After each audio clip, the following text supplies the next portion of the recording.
hadir untuk melaksanakan konseling individu pada hari ini ya. Nah di sini tadi yang sebelumnya kamu bilang pelajaran PKM. Nah untuk pelajaran PKM tadi ngapain ya? Pelajaran PKN tadi gak ngapa-ngapain sih Bu, sebenarnya ya kita ngumpul tugas doang, terus kayak jampas sih sebenarnya. Terus istirahat, makan, terus Istirahat makan ya. terus baru kita konseling individu ini ya. Nah di sini kamu sebelumnya udah pernah mengikuti konseling individu belum? Belum, baru pertama kali ini. Nah di sini mau menjelaskan ya, konseling individu itu adalah proses pemberian bantuan yang diberikan oleh konselor, yang konselor itu ibu, dan pada konseling, nah konselor itu kamu, dimana di sini bertujuan untuk memecahkan suatu permasalahan dan menemukan solusi akan permasalahan yang sedang kamu hadapi. Nah di dalam konseling individu ini juga terdapat asas-asas dalam konselingnya. Yang pertama itu ada asas keterbukaan. Nah di sini asas keterbukaan itu ibu harap kamu dapat terbuka dan menjelaskan semua permasalahan kamu itu sejujur-jujurnya. Yang kedua ada asas kesukarelaan. Asas kesukarelaan ini kamu bersedia hadir ke konseling individu ini secara sukarela atau pada keterpaksaan kan? Yap, benar. Itu asas kesukarelaan. Yang ketiga ada asas kerahasiaan. Nah untuk permasalahan yang telah kamu ceritakan ke ibu pada hari ini, kamu jangan takut untuk ada yang tahu. Nah untuk konseling individu ini memiliki asas kerahasiaan. Untuk permasalahan kamu tidak akan ada yang tahu, hanya ibu yang mengetahui. Jadi kamu ibu harap dapat terbuka terkait permasalahan kamu ya. Nah di sini untuk kesepakatan waktunya itu ada 45 menit dalam pelaksanaan konseling individunya. Nah di sini apakah kamu sudah siap untuk sebelum melaksanakan konseling individu? Siap. Kalau udah siap, kamu bisa menceritakan permasalahan kamu. Permasalahan saya ketika belajar itu kayak saya kurang bisa memahami materi yang dijelaskan oleh guru. Kayak gurunya itu apa ya? Guru-guru kan punya apa? Seperti punya apa? Cara penjelasan sendiri. Ya.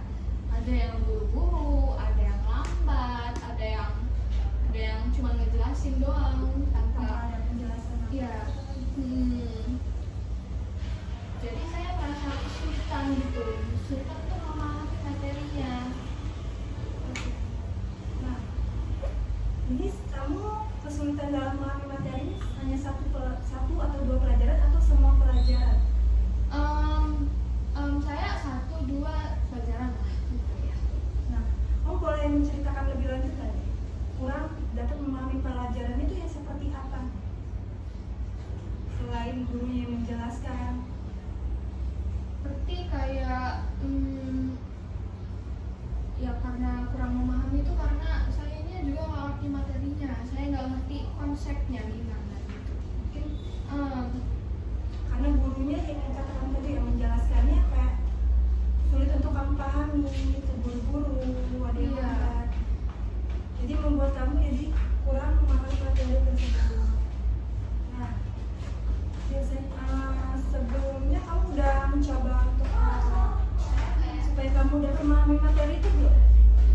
saya sudah coba sih, saya sudah coba kayak buat catatan dari apa yang aku jelaskan. Terus saya juga kayak mencoba fokus, cuman tetap aja materinya nggak masuk di otak saya karena saya nggak paham konsepnya gimana, itunya gimana. Nah, dari cerita kamu itu kan kamu kurang memahami materi yang dijelaskan oleh guru. Karena kan mungkin gurunya itu lambat dalam penjelasannya atau terlalu cepat dalam penjelasannya. Nah, menurut kamu ada solusi nggak sih dari diri kamu yang bisa kamu terapkan dari diri kamu agar kamu memahami materi? Solusi dari diri saya sepertinya saya ini harus mulai apa ya, mencoba untuk full fokus buat mendengarkan guru. Lalu juga kayak saya harus mencoba buat runtutan dalam catatan, misal ini kerjanya karena kenapa, ini kenapa. Jadi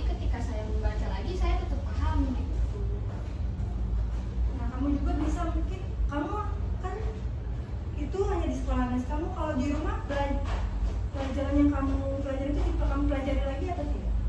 Oh, kalau di rumah saya kayak langsung tepar sih Bu abis pulang sekolah kan, karena capek. Jadi saya nggak bisa ngulangin materi pelajaran yang saya pelajarin hari ini gitu. Nah, kamu kan tadi ibu kamu juga bilang kamu membuat catatan. Yang membuat catatannya itu hanya kamu buat catatan saja atau menjadi kamu buat belajar? Buat belajar, ya. Nah, kan catatan yang kamu buat itu bisa membuat kamu belajar kan? Iya. Setelah kamu bilang tadi setelah sampai rumah kamu tidak belajar lagi, mungkin kamu belum pernah nyoba kan setelah sampai rumah belajar langsung? Belum. Nah, mungkin kamu bisa mencoba belajar sampai dari catatan yang telah kamu buat, kamu coba untuk belajar kembali melalui catatan tersebut. Nah, mungkin kamu juga bisa kamu udah pernah coba belajar lewat, ini kan kita kan teknologi kan sekarang. Nah, kamu belajar melalui YouTube atau Google, kamu udah pernah belum? Udah. Nah, itu menurut kamu setelah kamu coba hal tersebut itu seperti apa? Nggak paham juga, karena saya ketika melihat video dari YouTube, gurunya kadang cuman fokus pada materi kan, menjelaskan materi doang ya kan, karena mereka nggak berinteraksi dengan siapapun, mereka cuma bikin video. Sedangkan kalau kayak gitu saya cepat merasa bosan, kayak ngeliatin orang dalam video menjelaskan terus menerus gitu, kayak merasa bosan. Terus juga kayak kalau misalnya kita tetap nggak paham tentang materi tersebut, kita nggak bisa nanya tuh sama orang yang dalam video, itu kan nggak bisa. Karena di YouTube di video itu hanya pemaparan materinya aja yang kamu ini kamu itu perlu seseorang yang bisa kamu jadikan kayak tempat berbagi terkait pembelajaran gitu ya kan, seperti kamu berkomunikasi untuk bertanya ketika kamu tidak paham materi ini, kamu bertanya kepada seorang. Nah, kamu kan punya teman kalau teman di kelas kamu tuh seperti apa? Kalau teman sekolah saya, sebangku itu kalau teman sebangku saya sebenarnya dia juga sama kayak saya, dia kurang bisa memahami materi, jadi kita nggak bisa saling nanya gitu, kayak kamu ngerti nggak? Enggak, aku juga nggak ngerti gitu, gimana? Jadi kamu juga belum menemukan kayak tempat untuk bertanya kembali terkait pembelajaran. Iya betul. Nah, tadi kan kamu juga bilang bahwa gurunya ini kalau menjelaskan itu kayak lebih cepat. Nah, ketika guru itu kan pasti bertanya apakah kalian sudah paham terkait materi. Nah, itu kamu mencoba menjelaskan ke guru ya, atau coba bilang ke ibu saya kurang paham, atau kamu hanya mengikuti aja atau diam gitu? Iya, saya cenderung diam karena murid-murid lain juga pada bilang paham gitu. Kalau misalnya saya cuman kayak tiba-tiba bilang nggak paham sendiri doang, kayak merasa aduh kok cuman saya nih yang nggak paham gitu, kayak nggak punya ini, kayak nggak paham sendiri. Kok cuma sendiri gitu? Iya. Nah, kalau kamu sudah pernah mencoba belum, kalau guru bertanya kayak gitu, setelah pembelajarannya mungkin kamu bisa langsung ke gurunya aja, bertanya langsung pembelajaran yang sedang diterangkan pada gurunya. Saya belum pernah nyoba itu sih Bu, karena apa ya,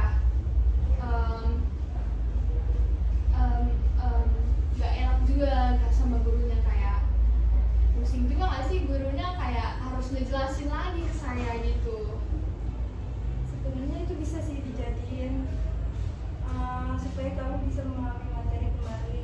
Kamu kan belum pernah mencoba kan, kamu udah belum tahu gurunya juga, belum terlalu mengetahui gurunya mau atau tidak seperti itu. Kamu sebenarnya bisa mencoba bertanya ke gurunya terkait materi yang belum terlalu kamu pahami dan pengen kamu pahami. Mungkin kamu bisa langsung kalau kamu malu bertanya saat banyak teman-teman, kamu bisa maju ke depan Bu, menanyakan materi tersebut kan. Nah, solusi lain yang menurut kamu yang bisa kamu berikan itu apa selain yang tadi kamu bilang? Ya mungkin saya harus mencari alternatif belajar lain gitu sama teman, sama orang tua atau sama siapapun yang saya kenal gitu yang bisa membantu saya belajar.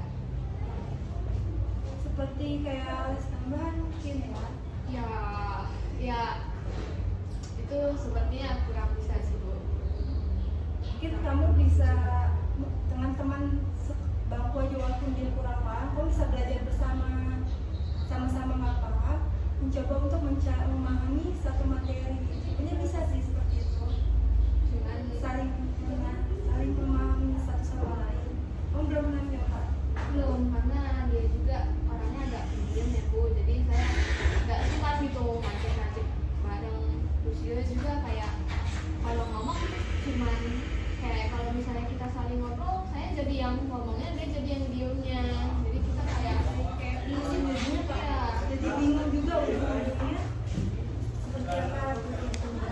Membahas materi juga, ya ini sama aja nggak paham apa-apa. Jadi ya ada cerita kamu tuh tadi perihal kamu ini memiliki permasalahan sulit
di rumah itu kamu juga bisa untuk mendengar apa bisa mungkin kamu bisa sambil belajar sambil mendengar musik kamu tidak kalau belajar sambil mendengar musik Enggak, kalau malah musik itu yang bikin fokus saya berubah gitu.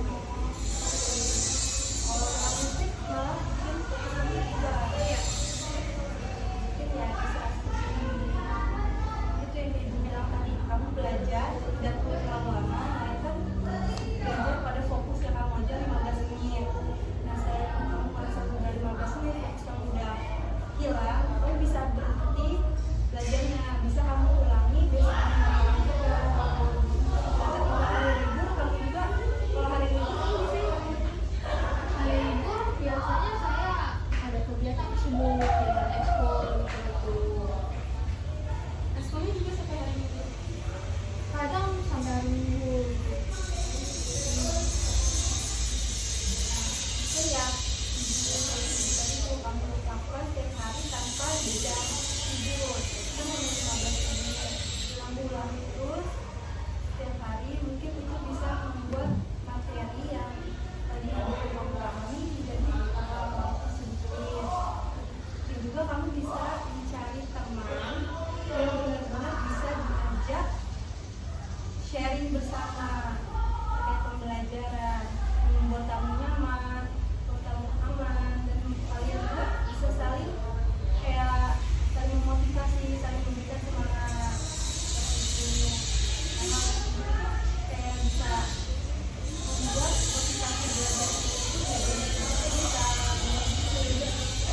memahami materi itu dengan bisa dengan mudah sih tapi bisa memahami materi dengan baik.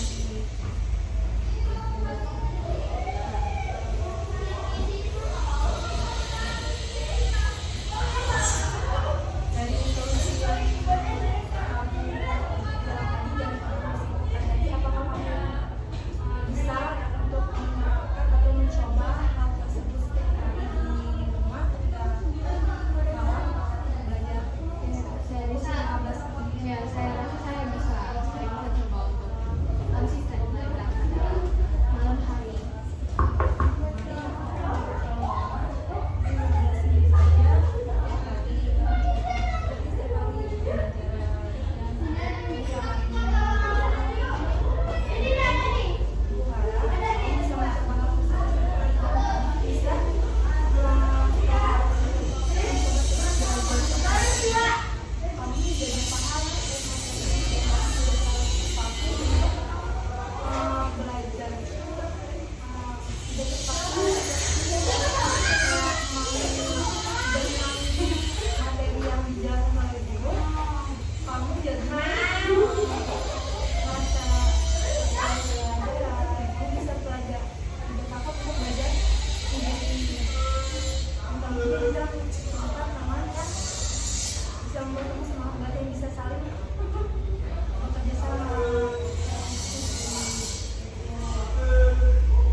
perubahan yang baik untuk diri kamu